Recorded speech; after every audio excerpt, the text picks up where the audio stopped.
Well, today we're looking at the E-Class from Mercedes-Benz.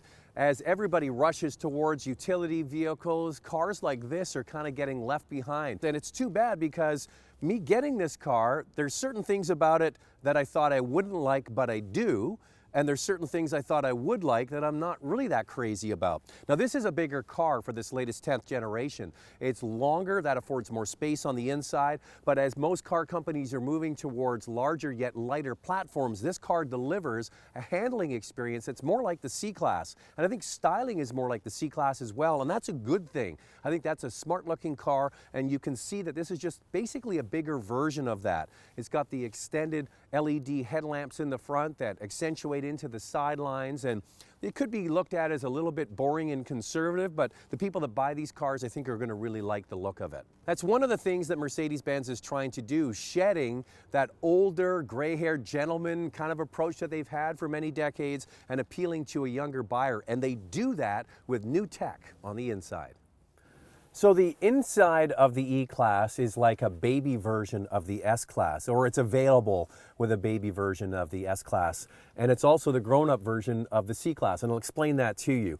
First of all, the C-Class has got the same center console here as the C-Class, the wide sort of piano black finish with the command controller here, and that's good. That technology works well.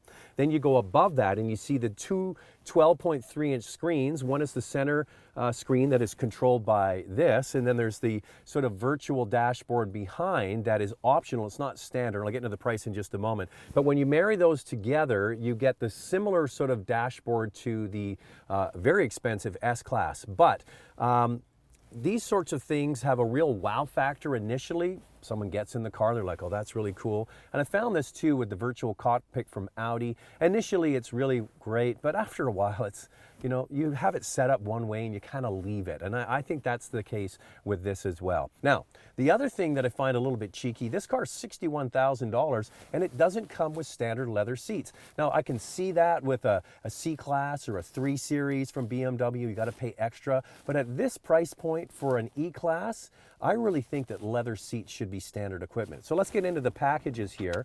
If you want to get the premium package to get that screen is $5,100, okay?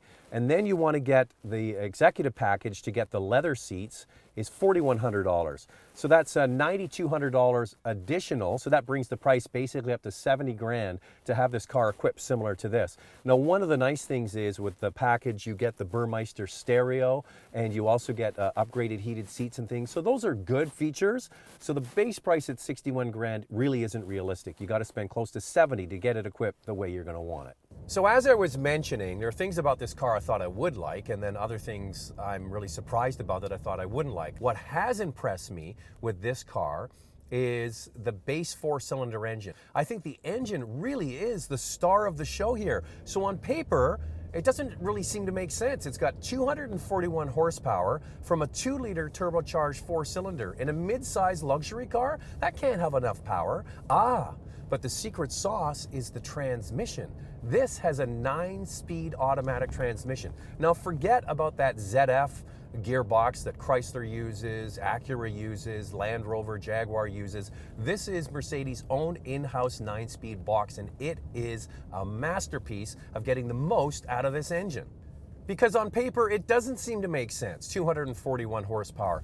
But you have the ability also to select the different kind of drive modes, dynamic modes. So you have the eco and comfort modes, then you have sport, sport plus, and even individual. That just changes the parameters of the throttle and the transmission, which gets really quite a lot out of this engine. It, however, does not change the suspension. You need to spend an extra $2,000 to get the air suspension for this car. So I'm here to tell you that the way this car drives, it handles, and the power it has, even with the base E300, is fantastic. Now, on top of that, this car is a technological marvel when it comes to autonomous driving.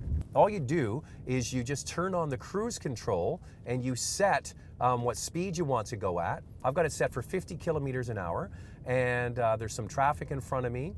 I should point out that at low speeds, I think it's under 50 kilometers an hour, you don't have to have your hands on the steering wheel.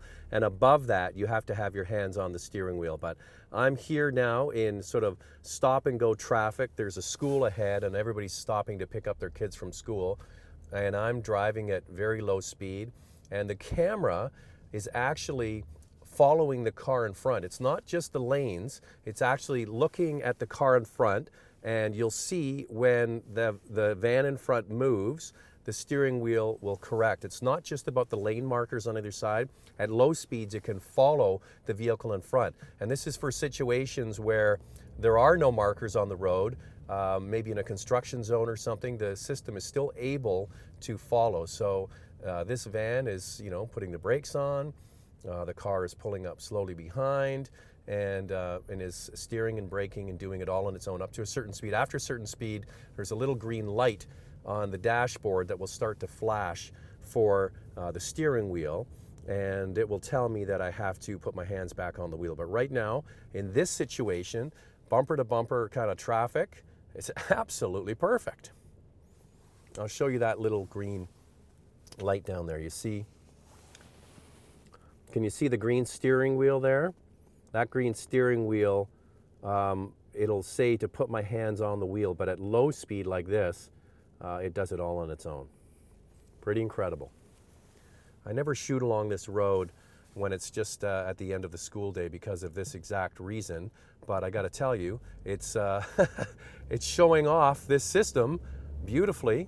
So I've got the cruise control set for 50 kilometers an hour, which is the speed limit here, and it's doing it all on its own. Hallelujah.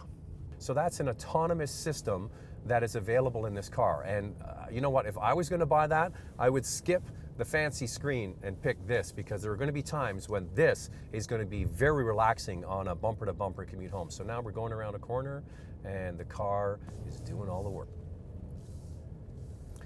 So the price from $61,000 up to almost $80,000. And I gotta tell you, this 4-cylinder, I would not look past it. It's fantastic. The car is actually fun to drive, and I've never said that about E-Class in the past, except when you got the real AMG cars of years gone by. So this car offers a lot of value. It's solid, it's well made, it's all those things. Things like not offering standard leather seats seem kind of cheap to me. These virtual cockpits are a bit gimmicky. So is it the new in-dash tech? Is it the advanced safety features, or is it the way it drives? For me, it's the way it drives.